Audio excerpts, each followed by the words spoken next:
วัสดีครับนี่คือเดินหน้าประเทศไทยหลายคนได้เห็นโฉมหน้าของทีวีดิจิตอลกันมาพอสมควรแล้วนะครับแต่ว่าประชาชนบางส่วนนั้นยังคงรอคอยเรื่องของโอกาสในการที่จะได้รับคูปองเพื่อที่จะนำไปแลกเปลี่ยนหรือว่าไปจ่ายเพิ่มเติมในบางส่วนเพื่อได้มาซึ่งตัวเซ็ตท็อปบ็อกซ์หรือว่ากล่องที่สามารถที่จะดูทีวีดิจิตอลได้เรื่องนี้มีความคืบหน้านะครับโดยเริ่มตั้งแต่เมษายนที่ผ่านมากว่า4 เดือนแล้วที่เริ่มที่จะมีการได้รับรู้ได้รับชมนะครับซึ่งเป็นช่วงเวลาของการเปลี่ยนผ่านจากทีวีอนาล็อกมาสู่ดิจิตอลซึ่งก็ถูกจับตามองในแง่ของการดำเนินการทั้งคุณภาพและการให้บริการที่เป็นประโยชน์กับผู้ผลิตและผู้ชมเป็นสำคัญนะครับแต่ว่าเรื่องของคูปองนั้น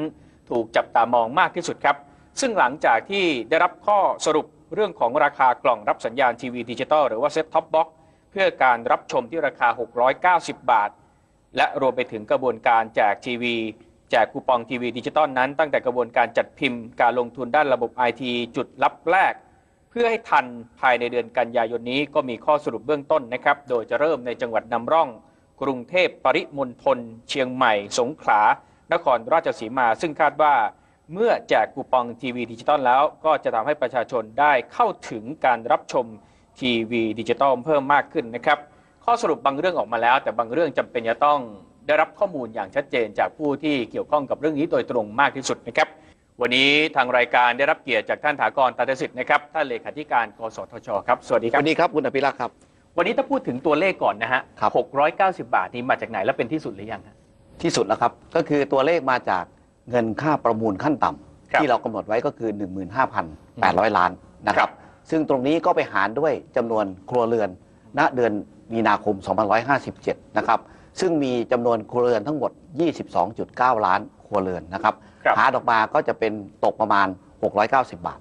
นะครับอันนี้เป็นเงินเปลี่ยนผ่านจากระบบอนาล็อกไปสู่ระบบของดิจิตอลนะครับซึ่งตรงนี้ผมเรียนอย่างนี้นะครับว่าเราไม่ได้ดูที่ราคาในท้องตลาด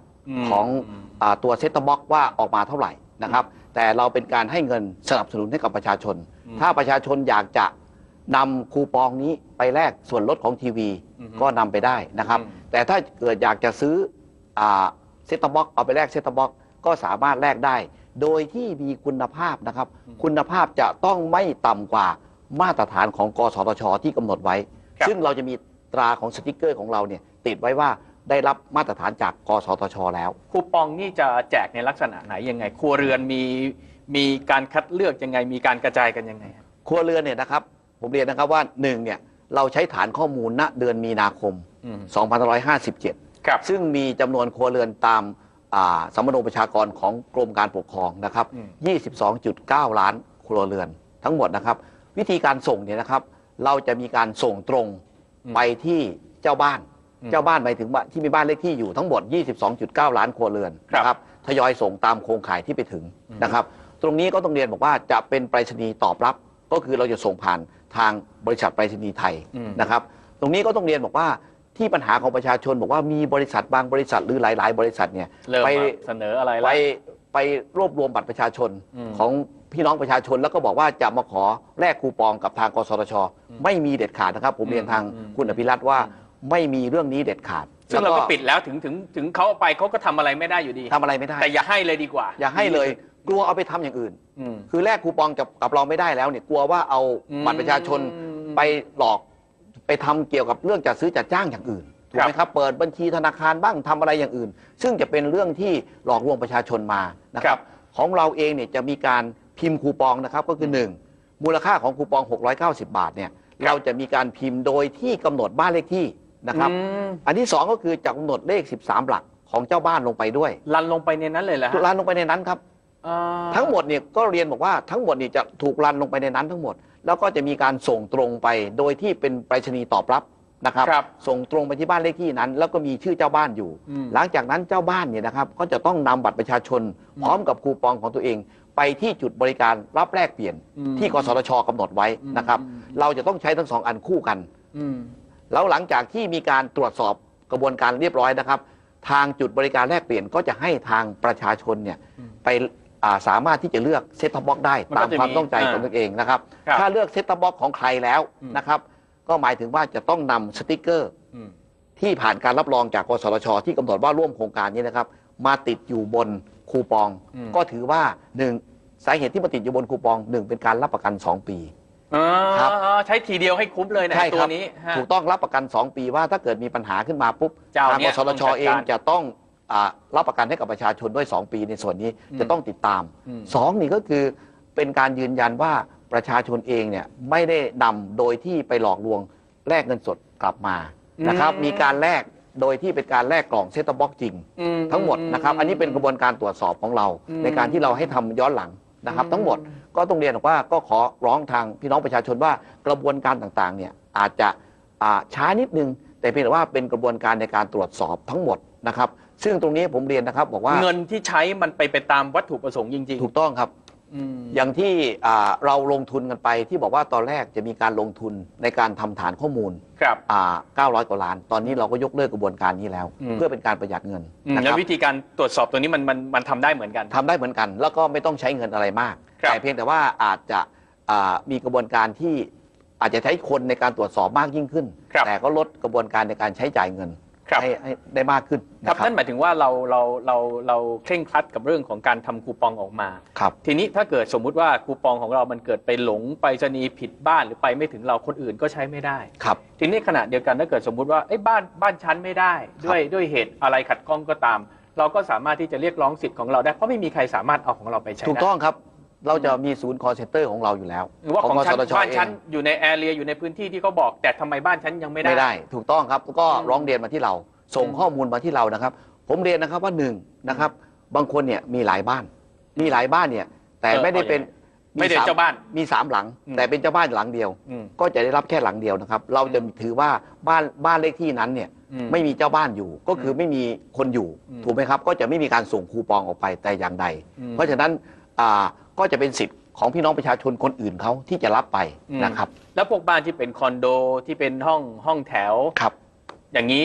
ถ้าแยกทะเบียนบ้านผมก็จะว่าน่าจะได้เขาแยกทะเบียนบ้านน่าจะได้ต้องได้อยู่แล้วถ้าแยกทะเบียนบ้านเพราะฉะนั้นจะปรากฏอยู่ใน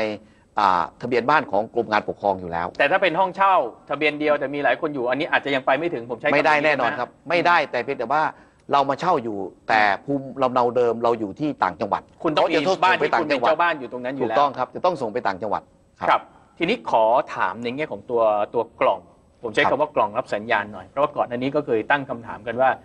มันควรจะเป็นแบบไหนแต่ว่าท้ายที่สุดแล้วที่ออกมาสุดท้ายก็คือว่ากล่องอันนี้ตามวัตถุประสงค์คือดูทีวีดิจิตอลได้อย่างเดียวต้องเป็นกล่องที่ดูทีวีดิจิตอลได้อย่างเดียวใช่ไหมถูกต้องครับเป็นกล่องรับสัญญาณทีวีดิจิตอลนะครับไม่ใช่กล่องรับสัญญาณดาวเทียมไม่ใช่กล่องรับสัญญาณของเคเบิลทีวีนะครับอันนี้เป็นกล่องแปลงสัญญาณจากระบบอนาล็อกไปสู่ระบบดิจิตอลเท่านั้นนะครับอันนี้ก็เป็นมติที่ประชุมก็ชัดเจนว่าให้ดำเนินการได้2 อย่างนะครับอย่างที่1ที่ผมเรียนไปแล้วอย่างที่2ก็คือนำไป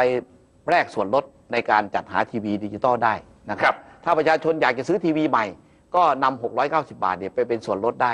ทีวีอาจจะเครื่องละ10,000หรือว่า 20,000ก็ลด690 บาทถูกต้องครับเพราะทำให้คุณเข้าถึงทีวีดิจิตอลให้ได้ใช่ครับถูกต้องครับทีนี้ขอความรู้เพิ่มเติมตอนนี้เรายังคงอยู่ในแอเรียของทีวีดิจิตอลที่อยู่ไม่กี่จังหวัดเนี่ยนะฮะ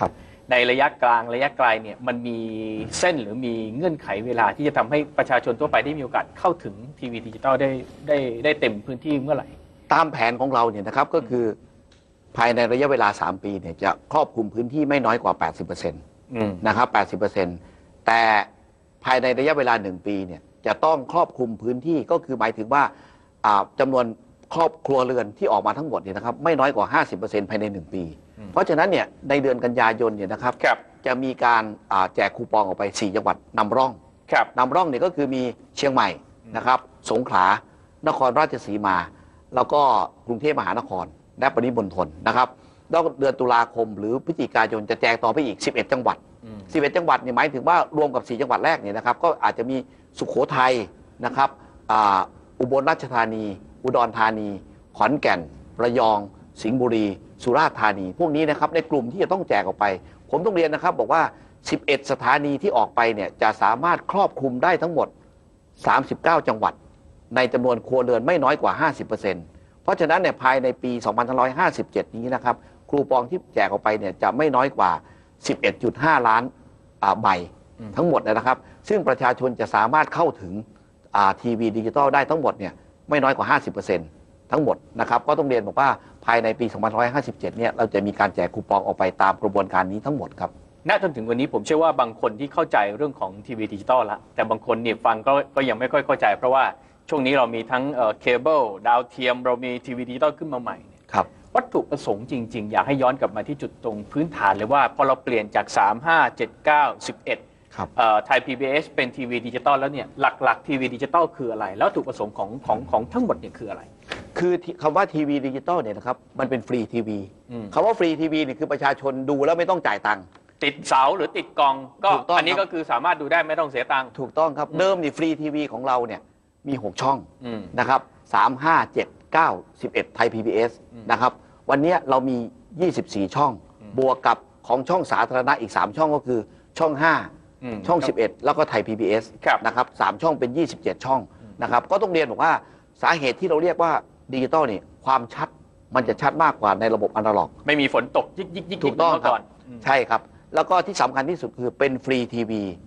ชมโดยที่ไม่ได้มีการจ่ายตังค์แต่อย่างใดนะครับไม่เหมือนกับเคเบิลทีวีหรือเป็นทีวีในระบบดาวเทียมที่ต้องมีการจ่ายเงินกันในฟรีทีวีของเราดีก็คือคำนิยามของคำว่าในระบบของดิจิตอลที่เป็นฟรีทีวีทั้งหมดนะครับการเข้าถึงได้อย่างสมบูรณ์นอกเหนือจากการที่จะกระจายได้อย่างครอบคลุมแล้วเนี่ยผมไม่แน่ใจว่าทีวีที่ประชาชนก็มีอยู่ชาวบ้านก็มีอยู่เนี่ยเรามีตั้งเป้าของเราไหมครับว่าประชาชนจะเข้าถึงเนี่ยจาก100%เนี่ยจนถึงใกล้เคียงที่สุด 80-90% เนี่ยภายในเวลากี่ปีภายในระยะเวลา3ปีที่เราตั้งเป้าหมายไว้นะครับก็คือถ้าเกิดว่าผ่านพ้นระยะเวลา3ปีไปแล้วนะครับถ้าเกิดว่าเรามีการไม่ได้ถึงในชงโครงข่ายนะฮะประชาชนด้วยนะประชาชนเข้าถึงเนี่ยถูกต้องครับก็คือถ้าเกิดว่าผ่านพ้นระยะเวลา3ปีไปแล้วเนี่ยนะครับถ้าเกิดว่าประชาชนในบางพื้นที่ยังเข้าไม่ถึงเราจะมีการแจกกล่องดาวเทียมแทนอันนี้เป็นเงื่อนไขของกสทช.ที่ออกเงื่อนไขนี้มาอยู่แล้วเนื่องจากว่ากล่องดาวเทียมเองเนี่ยมันไม่จำเป็นต้องมีโครงข่ายไปในระหว่างนี้ก็คือคำนิยามของฟรีทีวีเนี่ยจะมีการแจกกล่องเซ็ตบ็อกไปก่อนหลังจากครบ3ปีแล้วเนี่ยอาจจะมีประชาชนบางพื้นที่ใช่ครับที่เข้าไม่ถึงอาจจะมีการให้เป็นกล่องทีวีดาวเทียมแทนตรงนั้นก็จะทำให้ประชาชนในพื้นที่ที่เป็นภูเขาบ้างหรือในที่ราบสูงต่างๆนี่นะครับเข้าถึงทีวีดิจิตอลได้ครับในส่วนนั้นครับวันนี้ประชาชนถ้ามีคำถามเรื่องของทีวีดิจิตอลเรื่องการรับชมทุกๆอย่างสามารถติดต่อที่ไหนได้ยังไงบ้างครับคือถ้ามีปัญหาตอนนี้นะครับ1ก็คือเรื่องการแจกคูปองอย่างที่ผมเรียนไปนะครับว่าร้องเรียนมาที่01200เรา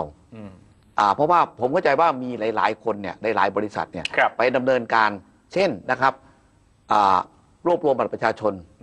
เพื่อที่จะนำมาแลกคูปองกับทางกสทช.ผมเรียนพี่น้องประชาชนนะครับว่าเรื่องนี้ไม่มีเด็ดขาดนะครับกสทช.เองจะมีการส่งคูปองตรงไปที่บ้านของท่านโดยตรงโดยผ่านทางไปรษณีย์ตอบรับเท่านั้นไม่มีการที่จะให้ประชาชนบางกลุ่มเนี่ยนำมาแลกกับทางกสทช.ได้นะครับก็ต้องฝากเรียนตรงนี้ไว้นะครับถ้าเกิดมีใครไปติดต่อในลักษณะนี้ถือว่าเป็นตัวแทนของกสทช.นั้นไม่มีเด็ดขาดนะครับอย่าให้มาเด็ดขาดครับครับปัญหาอื่นก็สามารถที่จะติดต่อที่นี้ได้เหมือนกันใช่ครับถูกต้องครับครับขอบพระคุณท่านเลขาเป็นอย่างครับสวัสดีครับคุณอภิรักษ์ครับและนี่คือเดินหน้าประเทศไทยนะครับเรามีการเปลี่ยนผ่านจากทีวีอนาล็อกไปสู่ดิจิตอลแน่นอนนะครับการเพิ่มขึ้นของจำนวนที่มากขึ้นก็หมายถึงโอกาสในการเข้าถึงแต่ว่าในช่วงของการเข้าถึงนี้จำเป็นจะต้องมีการปรับเปลี่ยนทั้งในแง่ของกลไกทั้งในแง่ของเครื่องมือแต่ถ้าหากมีปัญหาก็สามารถที่จะติดต่อสอบถามได้เพราะว่าสิทธิ์ในการเข้าถึงข้อมูลข่าวสารเป็นของทุกคนและนี่คือเดินหน้าประเทศไทยสวัสดีครับ